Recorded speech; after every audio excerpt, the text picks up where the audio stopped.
हम भी दरिया हैं, हम भी दरिया हैं, हमें भी अपना हुनर मालूम है। जिस तरफ हो चलेंगे रास्ता निकल जाएगा। अपने ऊपर भरोसा रखिए, मेहनत करिए और भगवान के ऊपर भरोसा रखिए, आपका समय जरूर आएगा। All the best. नमस्कार, वेलकम टू मेंटर्स ज्ञान। आज आपको कुछ एक ऐसी कहानी बताने वाला हूँ जिसमें आप देखेंगे कि एक व्यक्ति है जो अपना कॉलेज छोड़ देता है कांस्टेबल के जॉब करने के लिए। कांस्टेबल का जॉब छोड़ देते हैं सीजीपीएससी की तैयारी करने के लिए। डरते नहीं है वो इन चीजों को छोड़ने के लिए। बस ये रहता है कि अपने आप पे भरोसा, अगर ये छूटा है इस लक्ष्य के लिए तो मैं पा लूंगा। और उसी लक्ष्य को पाने के बाद आज वो इस पॉडकास्ट में हमारे गेस्ट बनकर के आए हैं प्रशांत कुमार तिवारी जी, रैंक 94। और अभी वो स्टेट टैक्स इंस्पेक्टर के पोस्ट पे उनको इस साल सीजीपीएससी में ये पोस्ट मिला हुआ है। स्वागत है सर आपका। प्रशांत कुमार तिवारी जी के बारे में एक बार मैं आपको बात कहना चाहूंगा। 2013 से लेकर के 2019 तक सर रहे हैं कांस्टेबल, छत्तीसगढ़ पुलिस में कांस्टेबल के पोस्ट पर। और जब आप इनसे देखेंगे, इनसे बात करेंगे और अभी जब इनके इंटरव्यू में इनको सुनेंगे तो आपको कहीं से भी वो पुलिस का वो दमदार वाला आपको नजरिया देखने को नहीं मिलेगा। एकदम सभ्य, शालीन और गंभीर व्यक्तित्व से आप बात कर रहे हैं, जो एक सीजीपीएससी एस्पिरेंट का आपको लगेगा, कांस्टेबल का कहीं नहीं लगेगा। तो सर ये जो ट्रांजिशन है, ये आपके में कांस्टेबल के टाइम से के बाद से पीएससी छोड़ने पे हुआ है या पहले भी आप ऐसे ही शालीन थे जब आप कांस्टेबल का जॉब कर रहे थे तब? शुरू से ही स्वभाव बनता है, तो लगता है मुझे कि मेरा जो स्वभाव है वो शुरू से ही है। ऐसे ही शांत रहने का, तो ये हैंडल हो जाता था जॉब के साथ, ये स्वभाव के साथ वो जॉब हैंडल होता था? परिस्थितियों के हिसाब से स्वभाव थोड़ा बदलना पड़ता है, तो उस हिसाब से ऊपर नीचे करके। चलिए शुरुआत से शुरू करते हैं सर। आप बेसिकली कहाँ के निवासी हैं? मैं कबीरधाम जिले में हाँ गांव है मेरा बेपतरा, वहां मेरा जन्म हुआ था जी। और मेरी पूरी स्कूलिंग गांव के ही स्कूल से हुई है। फिर 11th और 12th मैंने कवर्धा में शासकीय स्कूल से पूरी की। जी, गांव से कवर्धा शिफ्ट हाँ, हुए थे गांव से कवर्धा 11th 12th के लिए। 11th 12th के लिए। जी। फिर ग्रेजुएशन मैंने बीकॉम फर्स्ट वही कॉलेज से ही पूरी किया, पर उसी बीच मुझे लग गया छत्तीसगढ़ पुलिस में कांस्टेबल बनने का धुन। फिर मैं ग्रेजुएशन छोड़ दिया। हाँ। फिर 2 साल 3 साल कांस्टेबल की तैयारी किया। हाँ। फिर 2013 में मेरी जो पहली जॉब थी वो होम गार्ड में बतौर स्वयं सेवक मैं भर्ती हुआ। 6 महीने उस जॉब को मैंने पूरा किया।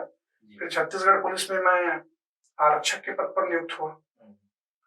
फिर मेरी ग्रेजुएशन चूंकि छूट चुकी थी, तो पुलिस में रहने के दौरान 2015, 16, 17 में मैंने अपना ग्रेजुएशन बीए से प्राइवेट पूरी की। 2019 में मन हुआ कि अब बेहतर करना चाहिए, छत्तीसगढ़ प्रशासनिक सेवा में जाना चाहिए, तो मैंने अपना नौकरी स्विच कर दिया। घर वालों से बात की, मैंने पापा जी से बात की और फिर उनकी सहमति के बाद नौकरी छोड़कर बिलासपुर आ गया मई 2019 में। फिर कोविड लगा। फिर मैंने अपना जो कोचिंग है वो यहीं एक दिल्ली आईएएस से शुरू की। 6 महीने ही कोचिंग शुरू किए थे मैंने कि कोविड-19 आ गया, वो भी छोड़ना पड़ा बीच में। फिर मैंने खुद से ही पढ़ाई की है।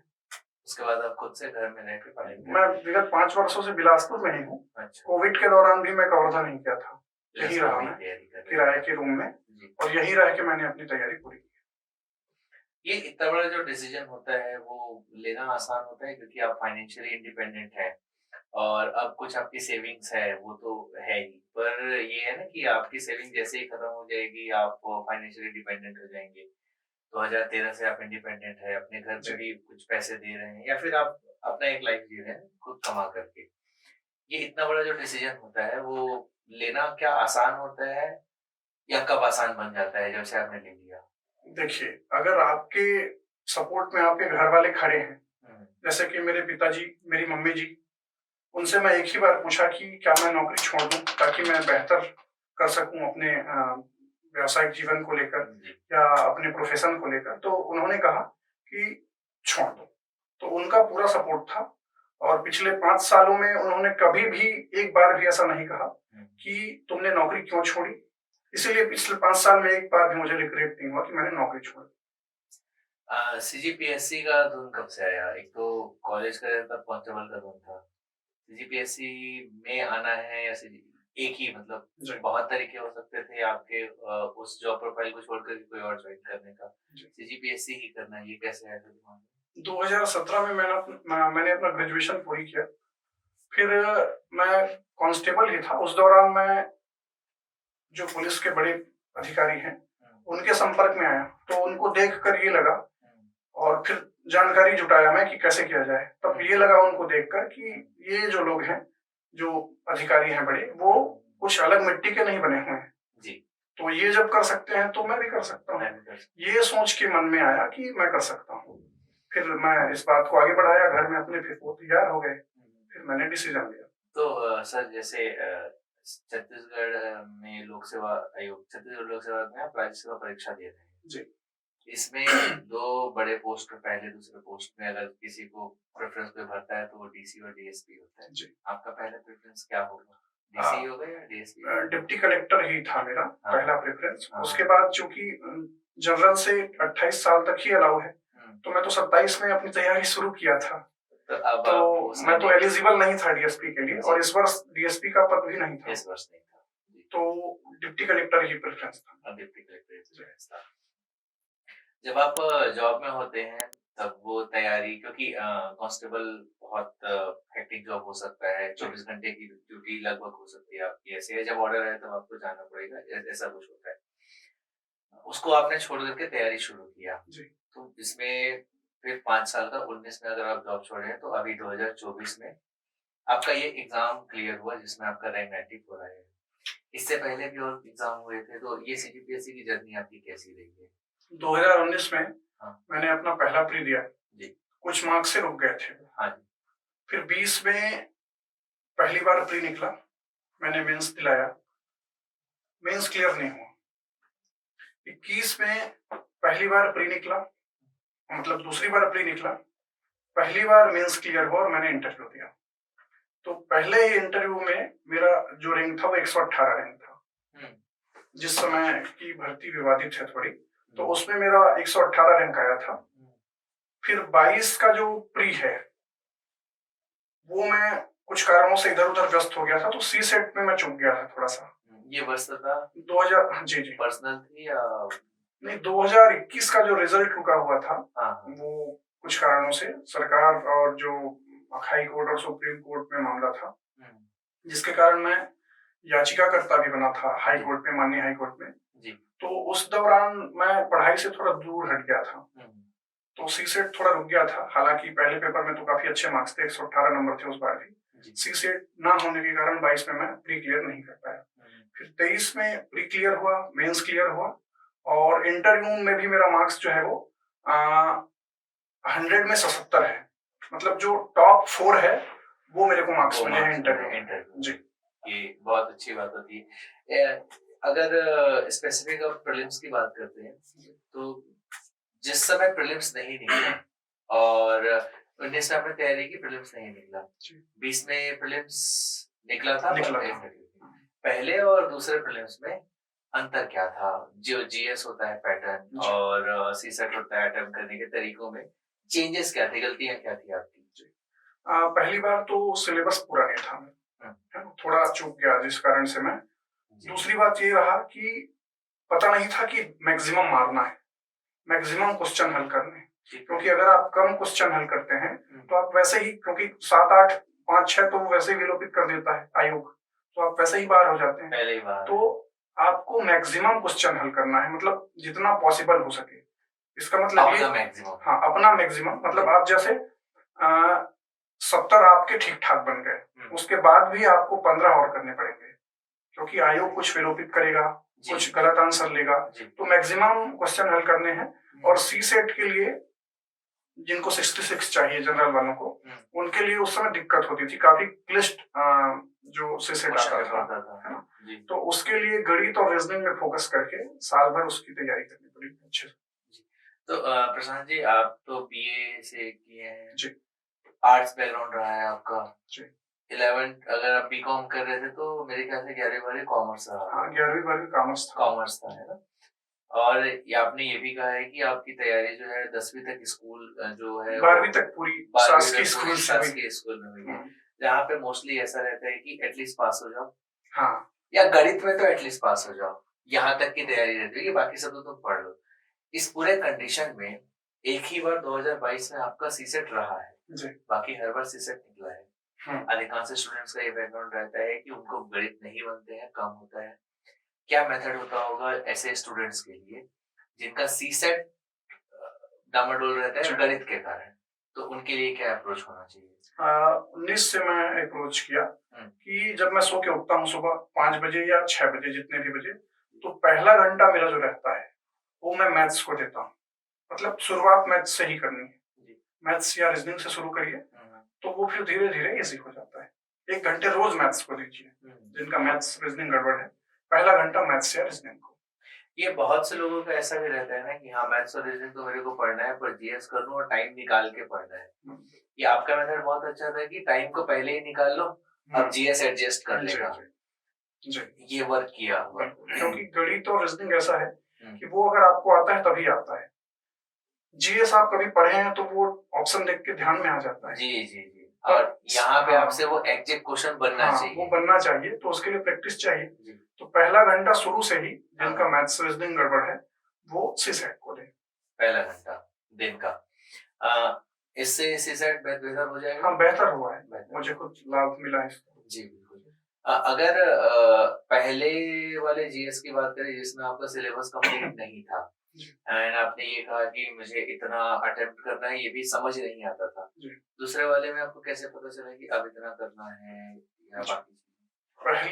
पहला जो प्री था उसमें लगभग मेरा 125 मार्क्स आए थे 2019 वाले प्री में, जिसमें 150 कुछ नहीं, उसमें कम गया था, लगभग 130 31 याद आ रहा है मुझे, ऐसा कुछ गया था जी। तो और अच्छा, दूसरी चीज ये है कि जो सरल क्वेश्चन है उसको आप गड़बड़ ना करें, वो आपका सही होना चाहिए। तो मैक्सिमम हल करें, सरल क्वेश्चन जो है उसको सही करें, आपका गलत नहीं होना चाहिए। सिली मिस्टेक मत करो। हाँ, तो सिली मिस्टेक भी हुआ था मेरे से 19 में, वो सुधारा और ज्यादा क्वेश्चन मैंने अटेम्प्ट किए, तो फिर वो 20 में बेहतर हो। ये सुधार की जो प्रक्रिया थी आपने सेल्फ एनालाइज किया या फिर उसको इजाद किए या किसी से बात किए, इसका प्रोसेस क्या था? जी, मैंने जो सक्सेसफुल लोग हैं जो जिनका हर बार प्री निकलता था उनसे भी संपर्क किया, उनसे बात की। दूसरी चीज की मैं खुद देखा कि मैं 3 4 5 नंबर से रुक गया था और लगभग 3 4 क्वेश्चन मैंने सिली मिस्टेक किए थे। तो मैंने 2 अप्रोच इसमें लागू किए कि मैं ज्यादा क्वेश्चन हल करूंगा और जो सरल सवाल है उसको बहुत अच्छे से रट के पढ़ूंगा और फिर उसको गलत नहीं करूंगा। वो गलत नहीं होना चाहिए। हाँ, मतलब सिली जो मिस्टेक है वो आपको बाहर कर देता है। जी, अगर 50 क्वेश्चन आसान है वो सबके बन रहे, हाँ, सब आपके भी बनने चाहिए। अगर 2 आपके गड़बड़ हुए मतलब आप बाहर हो गए। सरल क्वेश्चन बनने ही चाहिए। 50 हो गया, वो बाकी का जो 20-30 आपको एक्स्ट्रा लगाना है उसमें कंपटीशन। हाँ, उसमें कंपटीशन। सरल आपके सही होने चाहिए। प्रीलिम्स के लिए जब आप पढ़ रहे थे जॉब छोड़ने के बाद, आप तो पूरा स्टूडेंट हो गए थे उसके बाद। हाँ, पूरा दिन भर की पढ़ाई होती थी, तो उस समय आपका दिनचर्या क्या होता था? सुबह अमूमन मैं 5 बजे उठ जाता हूँ। 5 बजे उठकर फ्रेश होकर 5:30 बजे गणित, फिर 3-4 घंटे छत्तीसगढ़, फिर टेस्ट सीरीज भी देता था मैं। पहली बार जब प्री निकाला था तो टेस्ट सीरीज नहीं दिया था, दूसरी बार मैंने टेस्ट सीरीज देना शुरू किया। फिर आधा जो समय है लगभग 8 से 10 घंटे पढ़िए, उसमें से आधा समय जो है वो आप टेस्ट सीरीज को दीजिए, आधा समय जो आपका वीकर सेक्शन है जिसमें आप कमजोर हैं उसको दीजिए, फिर वो दोनों मैनेज हो जाए। मतलब ये जो सेकंड हाफ 8 घंटे 6 घंटे की पढ़ाई होती थी, इसमें आधा जो अगला टेस्ट का टाइम टेबल है उसकी पढ़ाई उसके हिसाब से, और बाकी आधा जो समय जो आपका कमजोर है उस पर। यही सवाल जो था मैं बताना चाहता था या फिर लोगों को कहना चाह रहा था कि पहले 2019 के प्रीलिम्स में आपको जो गड़बड़ हुआ था उसमें टेस्ट सीरीज आपको हेल्प किया था? मैं 19 में भी टेस्ट सीरीज नहीं दिया था। हाँ, 20 में जब पहली बार मेरा प्री निकला तब भी मैं टेस्ट सीरीज नहीं दिया था जी।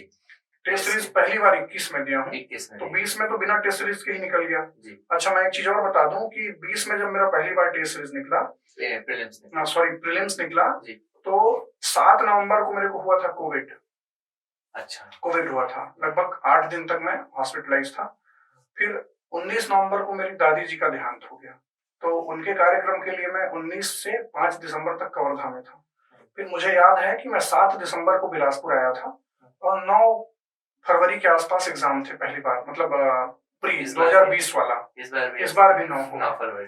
तो उस 2 महीने में मैंने बहुत अच्छी मेहनत की थी। सुबह 4 बजे उठ जाना, फिर रात को 10 बजे तक पढ़ना, बीच में आधा घंटा 1 घंटा आराम करना। एंड्रॉइड मोबाइल भी नहीं चलाता था मैं उसमें, तो पहली बार उसी बार मेरा प्री निकला था और सिर्फ 2 ही महीने थे मेरे पास। वही वो 2 महीने हाँ, में जो और कड़ी जबकि मेहनत कोविड से उसी समय उबरा था मैं। जी मेरी दादी जी का देहांत भी हुआ था, तो 2 महीने मैंने उस समय पहली बार अच्छे से मेहनत किए थे और पहली बार प्री निकला था। कोविड ऐसी उस समय जो बीमारी था वैसा था कि कम से कम रिकवर करने में 1-1.5 महीना हाँ, लगा ही मैं देगा। वो 7 दिन में बहुत 103-4 फ़ारेनहाइट बुखार होते थे और फिर मतलब वीक भी हो गया था, 3-4 किलो बॉडी वजन भी कम। रिकवर करने में हाँ, ही 1-1.5 महीने से ज्यादा टाइम लगा। हाँ, तो फिर मैं बोला करना ही है। जी। एक बार निकला नहीं था 19 का, तो 2 महीने के अंदर मैंने वो कोविड के बाद भी कवर कर लिया था। पहली बार प्री उसी बार निकला था। उसी टाइम पे निकला था। तो मैं ये कहना चाहूंगा कि जिस समय आप कमजोर हैं, उसी समय आप अपना बेस्ट दीजिए, फिर भगवान का भी साथ मिलता है और फिर बढ़िया होता है। वो परीक्षा लेते हैं ना, हाँ। आप परीक्षा में कितना बेहतर आप कर पा रहे हाँ। हो वो देख लेते हैं, फिर इसके बाद जी, होता रहता है कि बिल्कुल। परीक्षा निकाल लिया अब इसको दिया जाए करके। बिल्कुल। उस समय 2020 में आपने मेंस लिखा। हाँ। मेंस कैसा गया था 2020 का? मेंस में सिलेबस पूरी नहीं कर पाया था, पहला मेंस था वो मेरा। तो 660 नंबर थे मेरे, 660 नंबर थे पहले मेंस में, और इंटरव्यू कॉल नहीं आया था। नहीं आया था। मैंने आपसे 2 सवाल पूछा और इसी में मुझे एक चीज समझ में आई कि 2019 में प्रीलिम्स नहीं निकला क्योंकि सिलेबस कंप्लीट नहीं था। 2020 में सीसेट पेपर नहीं निकला क्योंकि सिलेबस कंप्लीट नहीं। बिल्कुल। सिलेबस कंप्लीट करना कितना इंपॉर्टेंट होता है? बहुत लोगों का ये रहता है कि प्रीवियस ईयर क्वेश्चन देख लो, उसके हिसाब से करो, लेकिन मेरा कहना ये है कि आप पहले सिलेबस पूरी कर लीजिए। अगर आप सिलेबस पूरी कर लेते हैं तो जो आपके सिलेक्शन का चांस है वो 30-40% बढ़ जाता है। पहले सिलेबस पूरी करिए, फिर प्रीवियस ईयर क्वेश्चन लगाइए और टेस्ट सीरीज दीजिए मेंस के लिए। जी। मेंस के लिए पूरा टेस्ट सीरीज इंपॉर्टेंट है?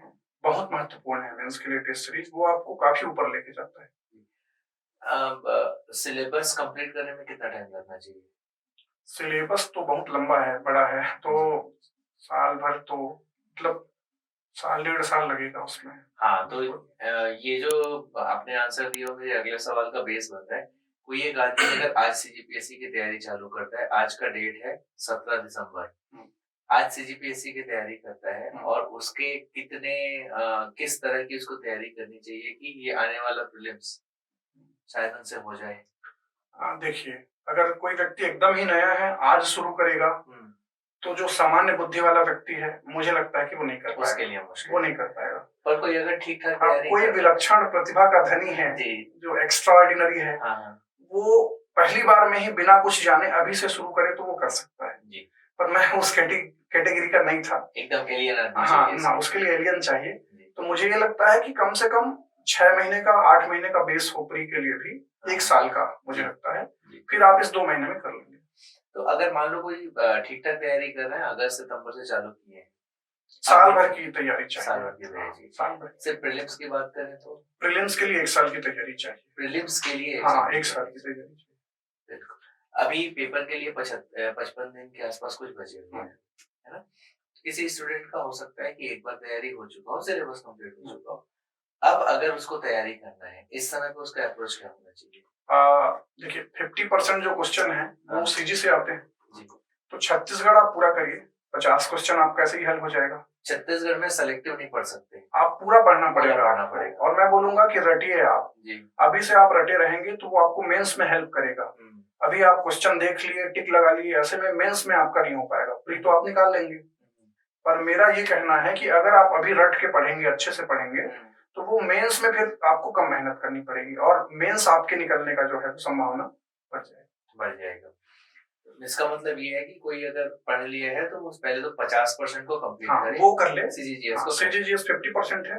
अगर कोई 10 घंटे पढ़ रहा है तो कम से कम 5 घंटे वो सीजीजीएस को दे। इंडियन जीएस में कोई सेलेक्टिव, इंडियन जीएस में संविधान बहुत महत्वपूर्ण है। संविधान, भारत का भूगोल और इतिहास।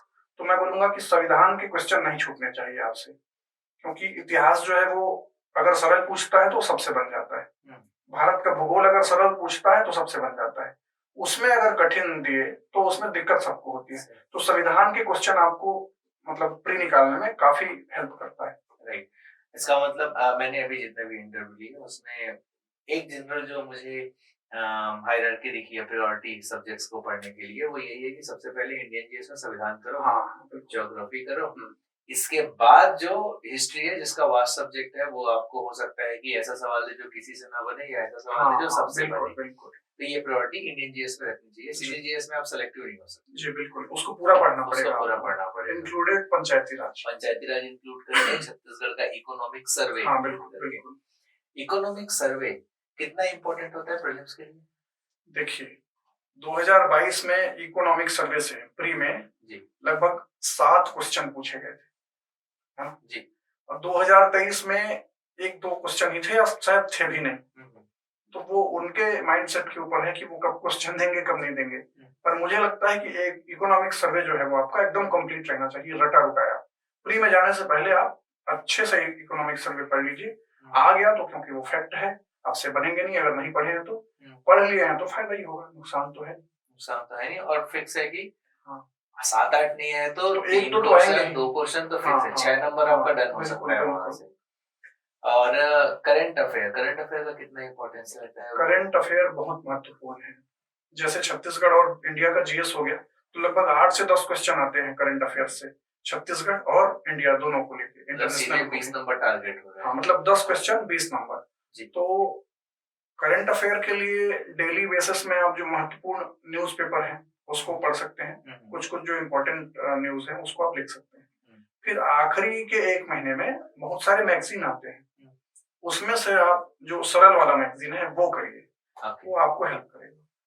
मतलब बहुत ज्यादा नहीं पढ़ना है उसको, वो इतनी मोटी मोटी मैगजीन निकालते हैं कि आप 20 दिन तो आप उसी को पढ़ते रहिए, वो ना करें।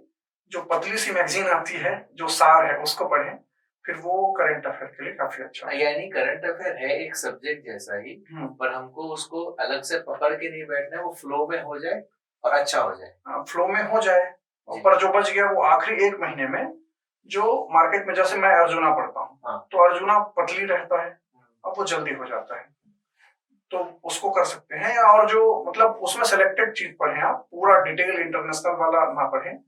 महत्वपूर्ण खेल हो गया, छत्तीसगढ़ इंडिया का खेल, और कौन से टॉपिक? खेल हो गया, पुरस्कार हो गया, और जो छत्तीसगढ़ की जो गतिविधियां, सरकार की जो गतिविधियां हैं वो हो गया, भारत सरकार की जो गतिविधियां हैं वो हो गया, ये सब पुरस्कार इन सबसे पहले जीपीएससी की तैयारी के दौरान आपने कौन कौन से बुक्स फॉलो किए थे? सीजीजीएस के लिए, इंडिया जीएस के लिए? प्री के लिए ना जी, प्रीलिम्स के लिए वही विनय कुमार पाठक का हिंदी और छत्तीसगढ़ी भाषा, सीसेट के लिए, हाँ सीसेट के लिए गीतेश अमरोहित की भी ले सकते हैं छत्तीसगढ़ी भाषा। हाँ। और गणित के लिए आर.एस. अग्रवाल की बुक जो है वो, उसी से आप वो मतलब रीजनिंग के लिए भी पढ़ सकते हैं।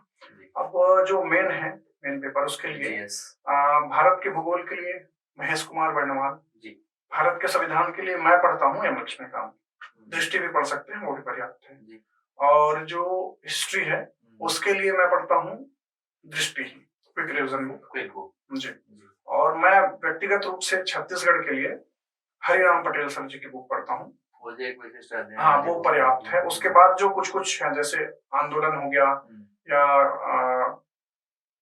कृषक आंदोलन वगैरह, उसके लिए आप उपकार का देख सकते हैं। बाकी हरिराम पटेल सर की बुक पर्याप्त है प्रीलिम्स के लिए। उसको अगर कोई आदमी कंटिन्यू, हाँ वो पर्याप्त है, वो बहुत है, वो पढ़ ही नहीं पाते लोग उसको, बहुत बड़ा है, उसको कर लीजिए, बहुत है, वो प्री मेंस दोनों के लिए पर्याप्त है। बहुत बढ़िया, एक नई चीज जानने को मिली है। बहुत लोगों को कंफ्यूजन रहता है कि सिर्फ एक बुक से प्री मेंस कैसे पर्याप्त है। वो उनकी बुक की खासियत ये है कि वो चारों तरफ से लेके उसमें डाल देते हैं, तो फिर आपको समय वेस्ट नहीं करना पड़ता। हाँ जी।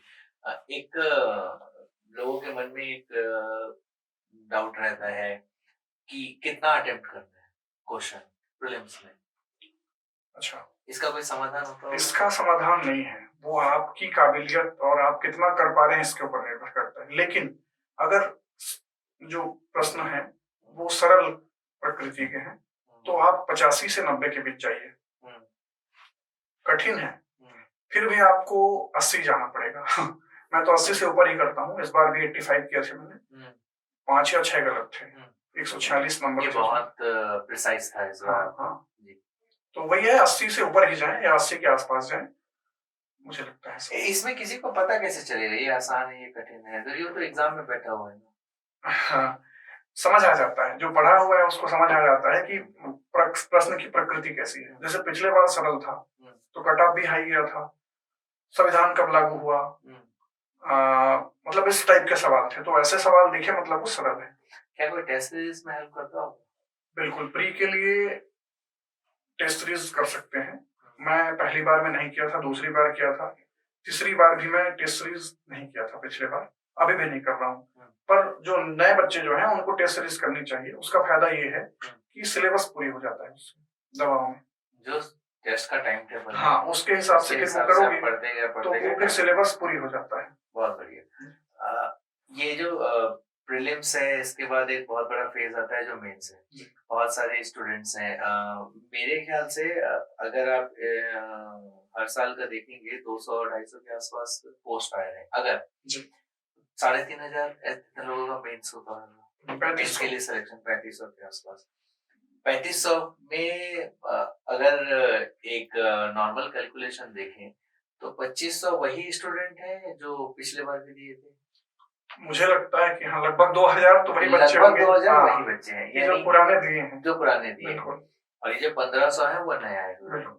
मतलब अगर टोटल हिसाब लगा ले 2 लाख लोग फॉर्म भर रहे हैं जी, उसमें से सिर्फ 15,000 ऐसे हैं या 1500 ऐसे हैं जो नया मेंस देंगे और नया मेंस में उनमें समझ डेवलप होगी। बाकी के जो 1,98,000 लोग हैं, इनके लिए प्रीलिम्स ही बहुत बड़ा एक हर्डल है। क्या ऐसा सच में है कि प्रीलिम्स इतना बड़ा हर्डल है, या फिर सीजीपीएससी में इसके आगे के जो, जिसके मैं मेंस की बात कर रहा हूँ, वो एक हर्डल है? देखिए, जिनके लिए प्री नहीं निकला है उनके लिए प्री बहुत बड़ा हर्डल है, और जिनके लिए प्री निकल गया फिर मेंस को दे के करना चुनौती है जी। वो भी हो गया तो बहुत लोग ऐसे हैं जिनसे इंटरव्यू 2-2-3-3 बार में वो अच्छे मार्क्स नहीं ला पा रहे जी। बिल्कुल, तो वो अपने खुद के ऊपर है कि क्या दिक्कत है। हाँ। लेकिन बहुत लोगों के लिए ये दिक्कत है कि प्री ही नहीं निकलता जी। 4 बार 5 बार दे रहे हैं, प्री निकल ही नहीं रहा है। तो उनके लिए मैं यही कहूंगा कि 8 से 10 घंटे की पढ़ाई करिए, सेलेक्टेड बुक पढ़िए, और क्या पढ़ना है क्या छोड़ना है ये भी महत्वपूर्ण है, तो उस हिसाब से पढ़ाई करनी पड़ेगी। ये छोड़ना है कैसे डिसाइड होता है? प्रीवियस ईयर क्वेश्चन देख लीजिए, कहाँ से क्वेश्चन आ रहे हैं बार बार, तो उसको, जैसे कि भारत के इतिहास में गुप्त महत्वपूर्ण है ना, मौर्य महत्वपूर्ण है, और जो भारत छोड़ो आंदोलन हो गया, सविनय अवज्ञा आंदोलन हो गया, और असहयोग आंदोलन हो गया, या कांग्रेस की स्थापना, यहाँ से हर बार क्वेश्चन आते हैं। तो ये सबको आप अच्छे से कर सकते हैं। भारत में जो क्रांतिकारी घटनाएं हैं वहां से हर बार क्वेश्चन आता है। तो महत्व, जैसे देखिए, जो दक्षिण भारत के राज्य हैं उनसे सवाल बहुत कम आते हैं, 1-2 बार हालांकि आए हैं। हाँ, तो उसको आप क्विट कर सकते हैं। बाकी जहां से आ रहे हैं विजयनगर को छोड़ करके हाँ, बाकी से नहीं आते। बिल्कुल बिल्कुल नहीं आते जी, बिल्कुल सही। अगर एंशिएंट इतिहास, थोड़ा सा सब्जेक्ट के डीप में एक क्वेश्चन चलते हैं। आपने गुप्त मौर्य की बात की है, जो कि प्राचीन भारत इतिहास में आता है, एंशिएंट में आता है। ये दो आपने इम्पोर्टेंट टॉपिक बताए। इसके बाद उसमें जो अन्य इम्पोर्टेंट टॉपिक है, जैसे पाल वंश, बंगाल के पाल वंश, या फिर अगर और डिस्कस हम लोग करेंगे तो उस समय में शुंग, कर्ण, कुषाण, ये सब है, सातवाहन, क्या इनको इग्नोर किया जा सकता है? ये इनका हिस्ट्री में बहुत मतलब कम अक्षरों में योगदान दिखाई देता है, अगर पढ़ें तो ये सब तो पढ़ लेना चाहिए। ये ज्यादा मतलब इनका बड़ा वो भी नहीं है, तो इसको करना चाहिए। और कभी कभी पूछते भी हैं, सातवाहन से पूछ देते हैं। हाँ बिल्कुल जी। अगर कोई तैयारी कर रहा है इस दौरान पे, लगभग 1 साल, 1.5 साल, 2 साल उसको लग रहे हैं, जैसे आपने 2019 में जब जॉब छोड़ा तो आपको अभी तक ये 5 साल या 4 साल की आपकी जर्नी रही है। 5 साल की रही है। एक 5 साल की जर्नी, मान लो कोई आदमी का पूरा पेपर निकलते जा रहा है, शुरुआत में प्रीलिम्स निकला, मेंस निकला, इंटरव्यू निकला, फिर भी वो 1 साल, 1.5 साल का जर्नी है। पूरा 1.5 साल है, पूरा 1.5 साल का जर्नी है।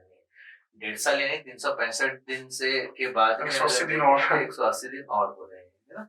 लगभग समाव 540 दिन, 540 दिन। अब इसमें अप डाउन ये सारी चीजें हैं, परेशान होना, कांस्टेंट तो नहीं रह सकता हर दिन, किसी न किसी दिन डिमोटिवेशन आएगा, किसी न किसी दिन डाउन फील करेंगे। और ये भी है कि ये जो कॉम्पिटिटिव एग्जाम है वो उस फेज का है जिस समय पे कोई भी आदमी लायक हो गया है, शायद घर के लिए कमाने लायक हो गया है, शायद इस लायक हो गया है कि कोई कुछ उसको सुनाए तो उसको लगता है बात। बिल्कुल।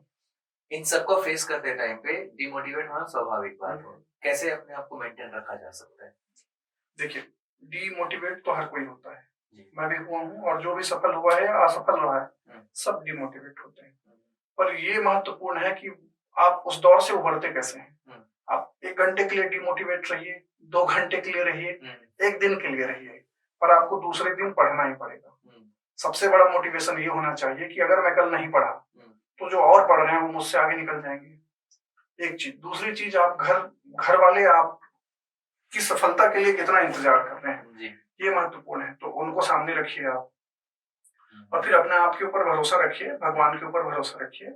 और मैं बोलता हूँ कि कोई भी व्यक्ति जो निरंतर रहे, धैर्य रखे और कड़ी मेहनत करे, वो सफल एक दिन होता है, हो ही जाएगा।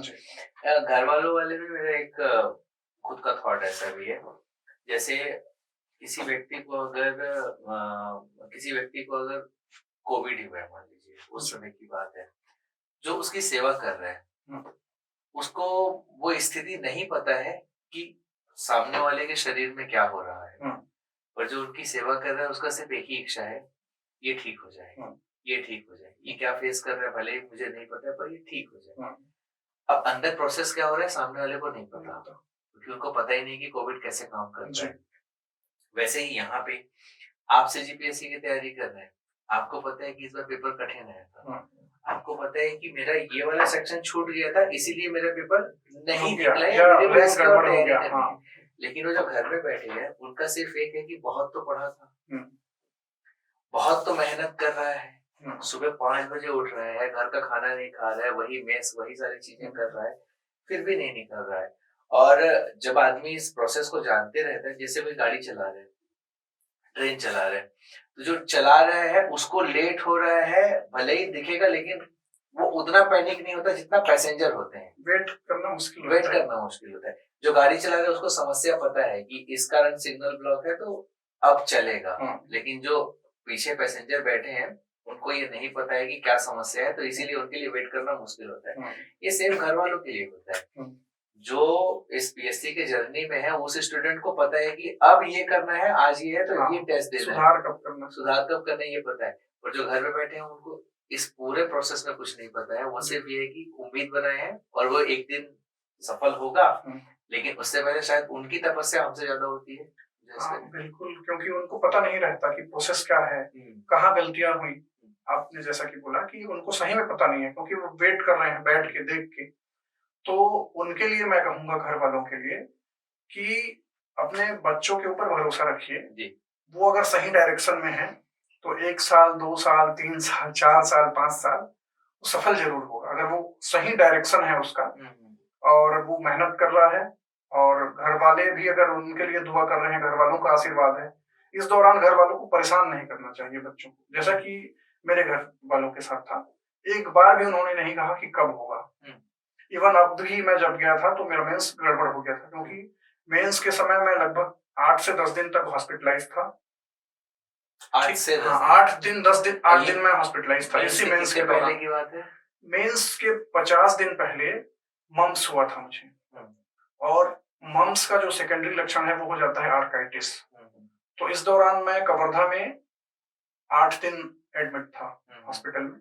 फिर आके मैं यहाँ स्ट्रगल किया, तुरंत ही आ गया था। डॉक्टर बोले थे कि आराम करो, मत जाना। फिर भी मैं बिलासपुर आ गया। फिर लगभग 25 से 30 दिन मेरी तबीयत खराब थी।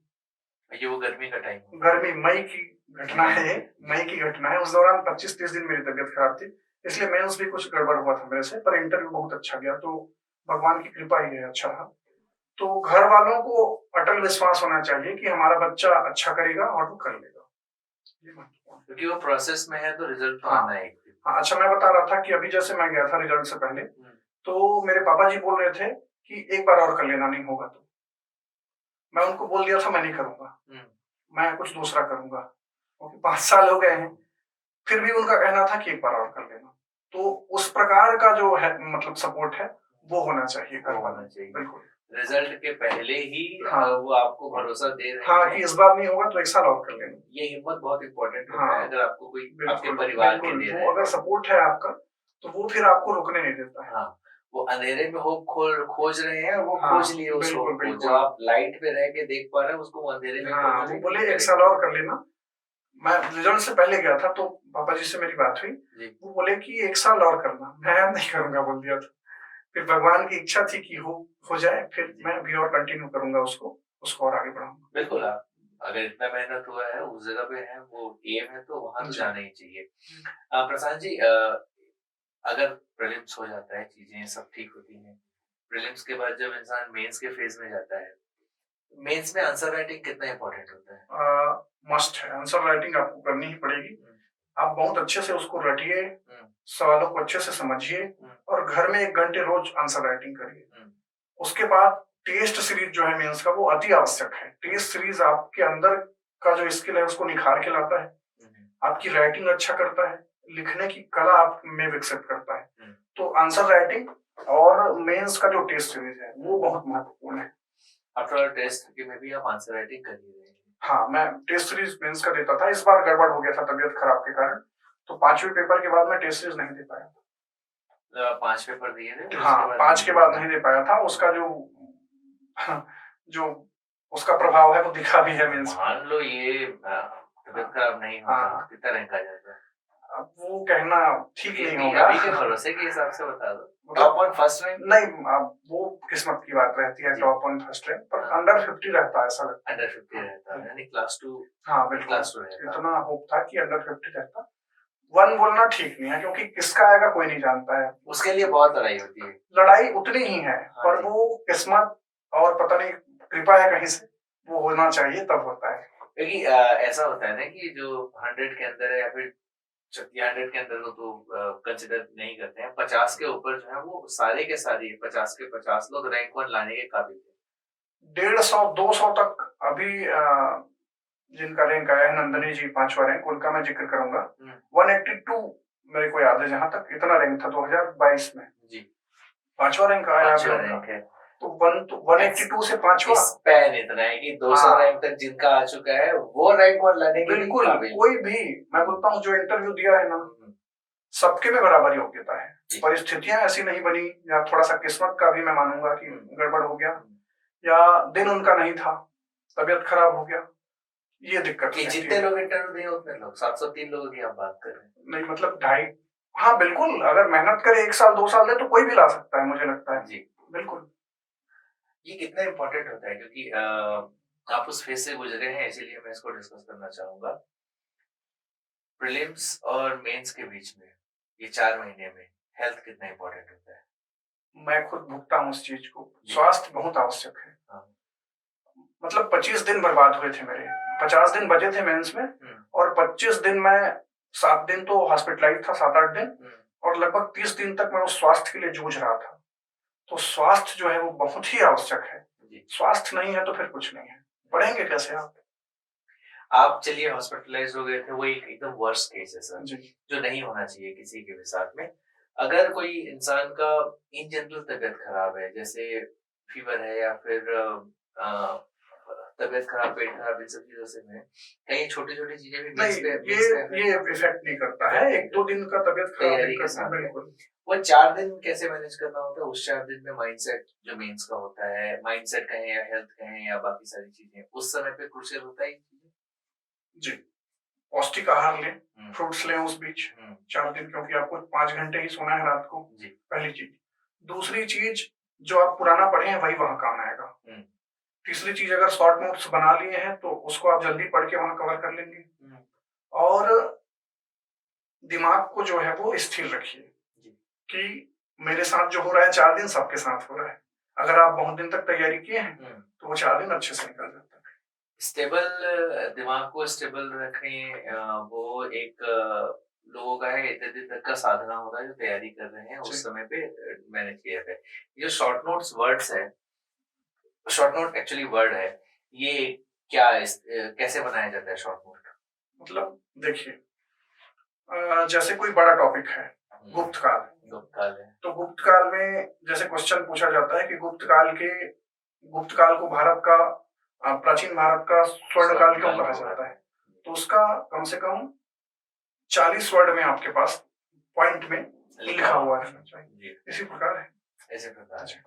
और ये ऐसा भी होगा कि सारे क्वेश्चन का, सारे पोर्शन का ऐसे छोटा छोटा। हाँ बिल्कुल, बहुत लोग बनाते हैं, हाँ। जिनसे अगर संभव हो तो बना लें शॉर्ट नोट्स, तो वो हेल्प करता है उस 4 दिन में। सारे पोर्शन का बनाया जा सकता है। हाँ बिल्कुल, छत्तीसगढ़ तो खैर याद रहता है, प्री में भी पढ़े हैं, मेंस में भी पढ़े हैं।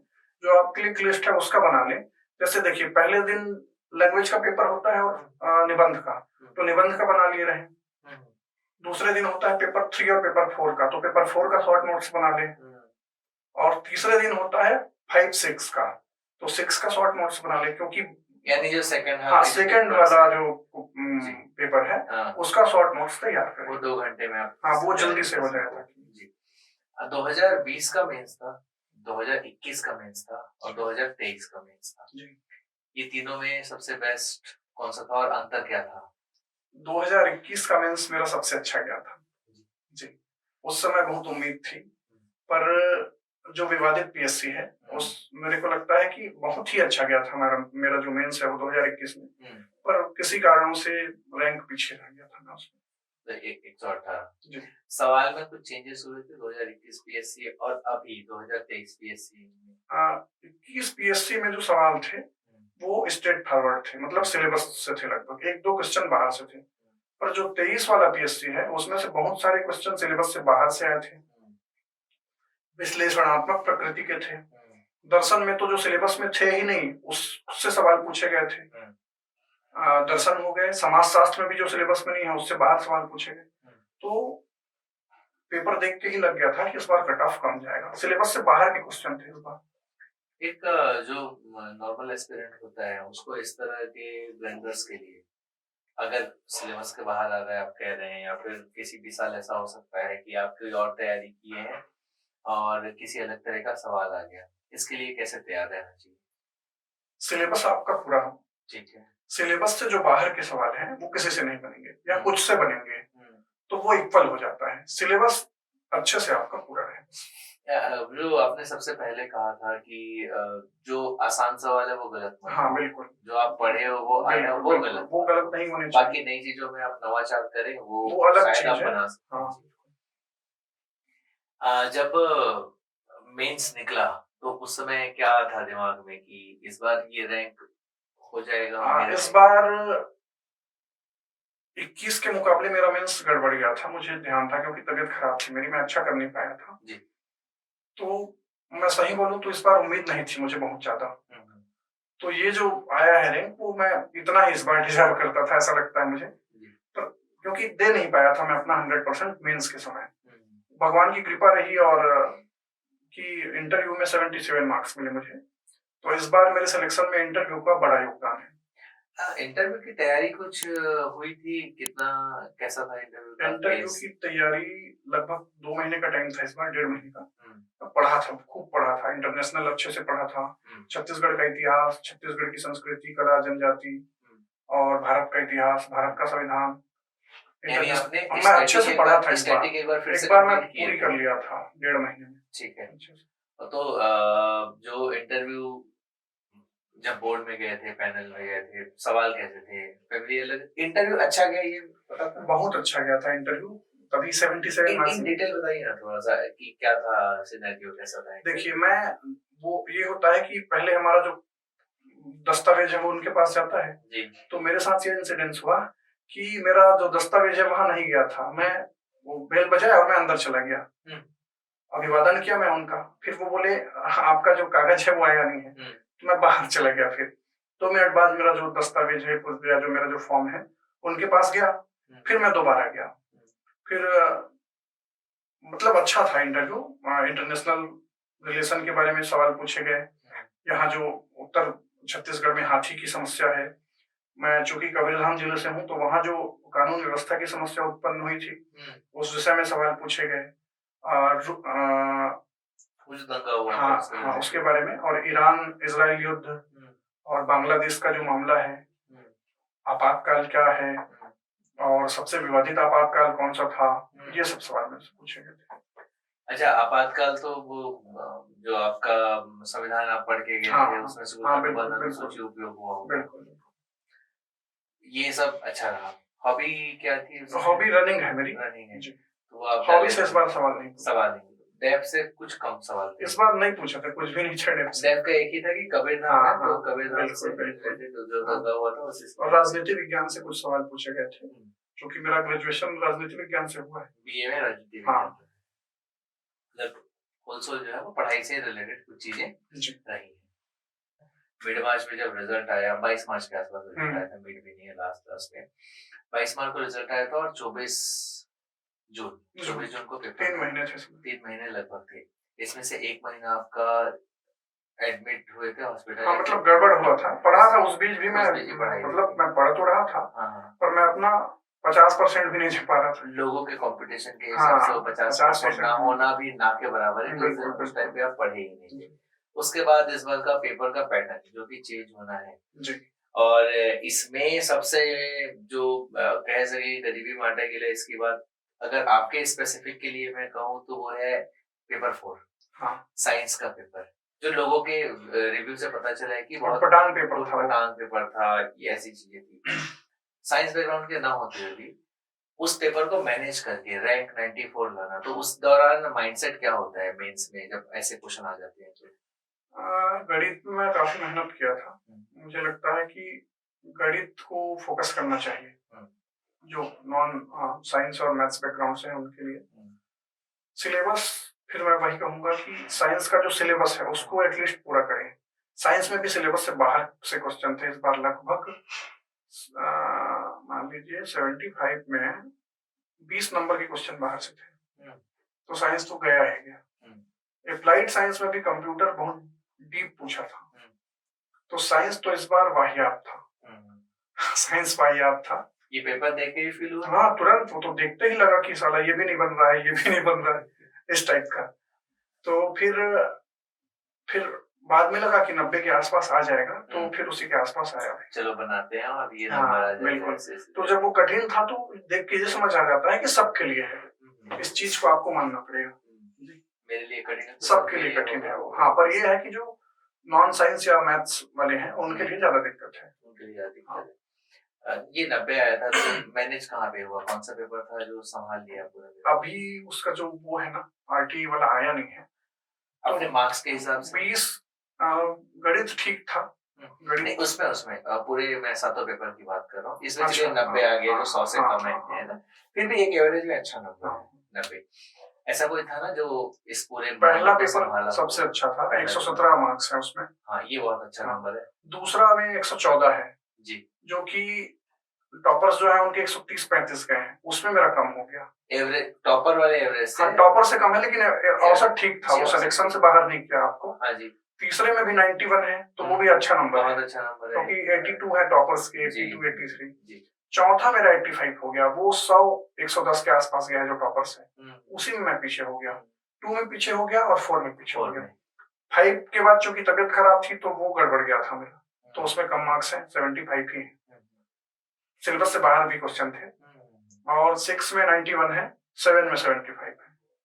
तो फिर मेन इंटरव्यू मेरे को ठीक किया है जी, मतलब आप मेंस तो ओके था, इंटरव्यू संभाल लिया। बिल्कुल, वो संभाल के मतलब पद दिला दिया।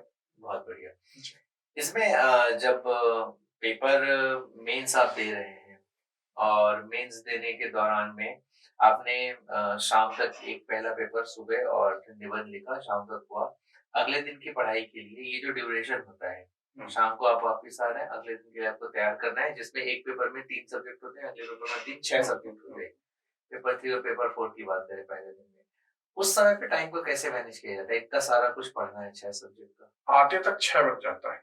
हाँ, 6 बज गया, अब आए आप, 1 घंटे आपको आराम करना है, तब आप कुछ कर पाएंगे। दिन भर से थके हैं, सुबह 4 बजे अगले दिन उठे भी थे, तो फिर आपको देखना है कि आपका जो बेकार विषय जो आपके लिए कठिन है वो कौन सा है, या आप जिसमें गड़बड़ है वो कौन सा है, उसको समय दे दीजिए तीसरे पेपर के लिए। फिर मुझे ये लगता है कि इस बीच अगर आप शॉर्ट नोट्स बनाए हैं तो वही काम आएगा, या फिर जल्दी जल्दी आप पढ़ लीजिए। अदरवाइज जो आपका पूर्व ज्ञान है वही काम है। मतलब उस समय पे सिर्फ आप रिवीजन ही करोगे, एकदम मतलब शॉर्ट टाइम में रिवीजन करेंगे, समय ही कहाँ है, बिल्कुल कम समय। अब देखिए, दूसरे दिन पेपर 3 और पेपर 4 होता है, 6 सब्जेक्ट हैं उसमें, आपके पास घंटे कितने हैं? 8। तो आप एक घंटे की बांटे, एक 1.5 सब्जेक्ट घंटे की। से ज्यादा नहीं है, हाँ नहीं, तो नहीं कर पाएंगे। आपका जो पूर्व ज्ञान है ना, हाँ वो कम है।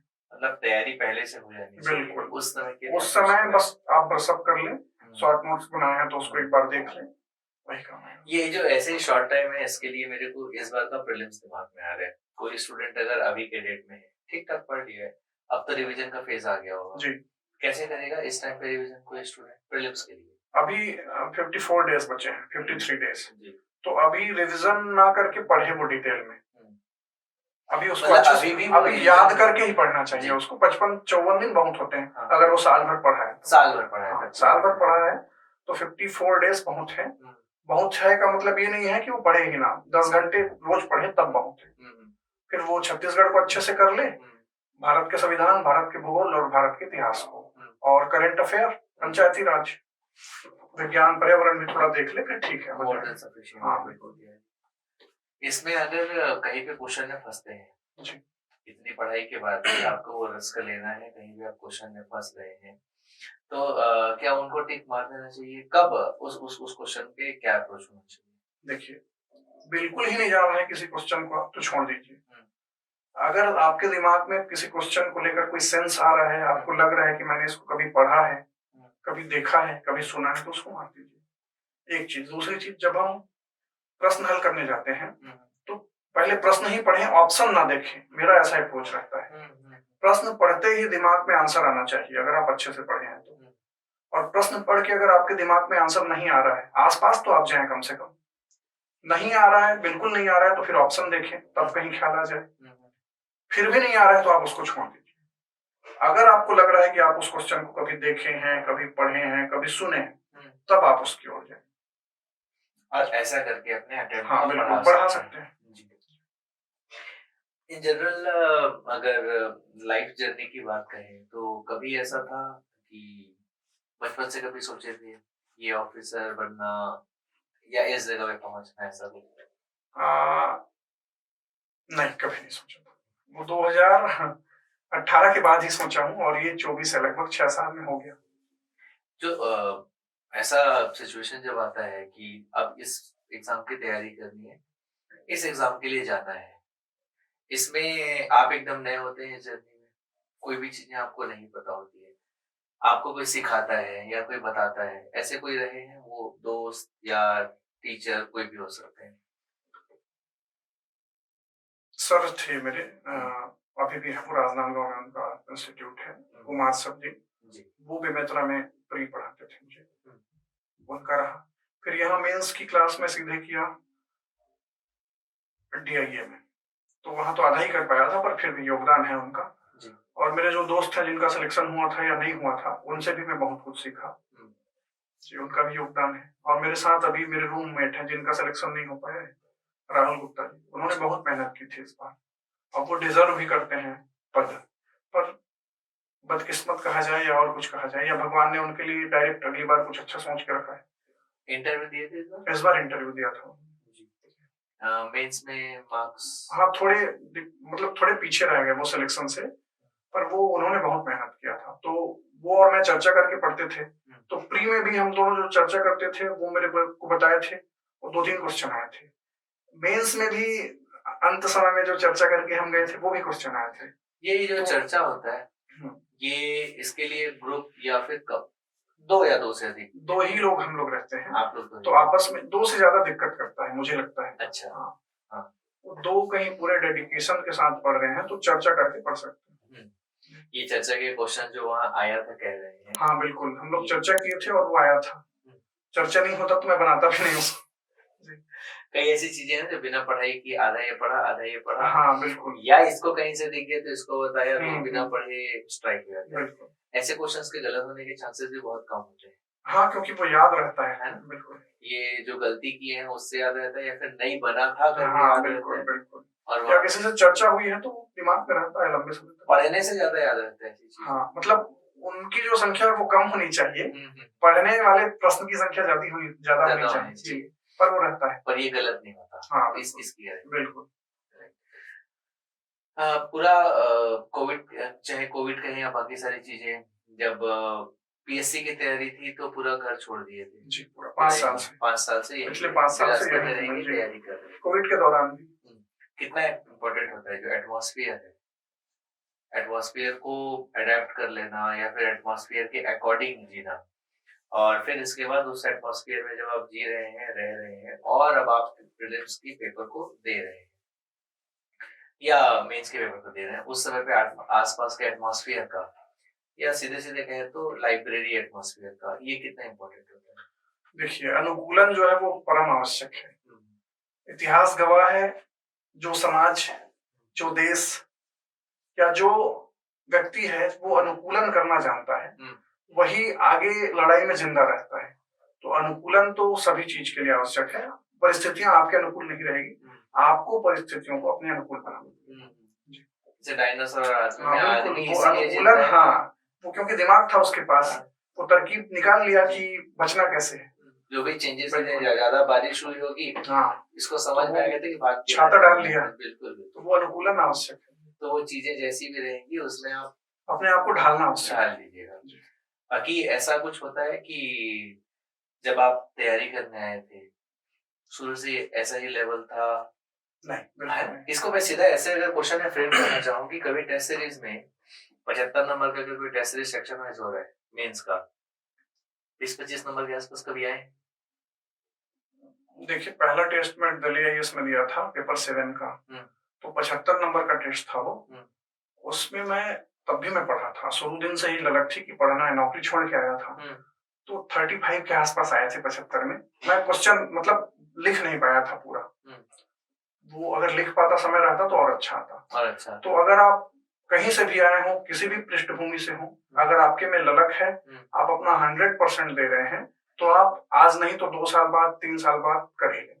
तो जो पहला 75 नंबर में 35 आ रहा है ना, उस समय पे सबका या 50 आ रहा है, किसी का या किसी का 40-42 ऐसा नंबर आ रहा है, मेरा 35 आ रहा है। हो सकता है 1-2 टेस्ट में उसके बाद भी ऐसे ही कुछ रहा होगा, 30-35 के आसपास नंबर रहे होंगे। उस समय पे दिमाग को कैसे समझाना है कि इनका तो हो रहा है, वो है जो भी चीजें हैं, मेरा भी होगा या मैं भी ठीक हूँ। तो वहां आपको अपने दिमाग का उपयोग करना पड़ेगा। यहाँ और जो लोग आगे हैं, मेरे से आगे हैं, वो मेरे से पहले से यहाँ हैं, एक चीज। दूसरी चीज, अभी तो मैंने स्टार्ट किया है, तो मैं जब स्टार्ट किया हूँ तो स्वाभाविक है पीछे रहूंगा और मेहनत करूंगा, प्रैक्टिस करूंगा, तो इनसे आगे बढ़ जाऊंगा। कई लोग ऐसे हैं जिनका नंबर ही नहीं आ रहा है, नंबर ही नहीं आ रहा है, नंबर ही नहीं आ रहा है। अभी प्रीलिम्स के टेस्ट सीरीज में बहुत सारे स्टूडेंट्स जिनका कहना है कि मैं शुरू से तो दे रहा हूँ, मैं पढ़ रहा हूँ, मेरा नंबर नहीं आ रहा है। बाकी लोगों का क्यों आ रहा है? यही वाली बात है। अब ये लास्ट में ऐसा भी हो जाता है। आप ईमानदारी से करिए, ईमानदारी से करिए, आपकी बारी आएगी। बिल्कुल। ये उनके लिए भी है कि जो प्रीलिम्स में कुछ नंबर से रह जाते हैं। मैं बोलता हूँ कि जो कंपटीशन है ना, वो खुद से ही है अपना। आप आज 6 घंटा पढ़े हैं, कल 7 पढ़िए, परसों 8 पढ़िए, उसको 10 तक लेके जाइए। बिल्कुल। तो आप बेहतर अगर आप करेंगे तो वो टेस्ट सीरीज में भी आपके मार्क्स दिखेंगे। तो आप अपने आप से कंपटीशन करिए, अपना बेस्ट दीजिए, फिर समय आएगा। वो समय आएगा जिस टाइम पे आप फ्लाई कर पाएंगे। बिल्कुल। एक लास्ट क्वेश्चन है, क्योंकि बात तो बहुत सारे करना होगा, पर जो ये इस पॉडकास्ट को देखना शायद उनको पढ़ना भी होगा। तो अगर हम उनका ये 1 से 1.5 घंटे का समय ले लेते हैं तो वो पढ़ाई कब करेंगे?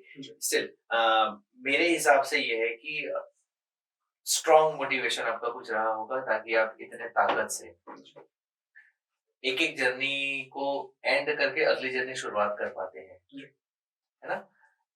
सिलेबस के कंप्लीशन में ये जो बात आती है कि किसी ने इतिहास खोला, ये मैं आपके जर्नी से इसलिए लिंक कर पा रहा हूँ क्योंकि कई लोग ऐसे होते हैं ना कि इतिहास खोले, वो प्रीलिम्स तक खत्म नहीं हो रहा है।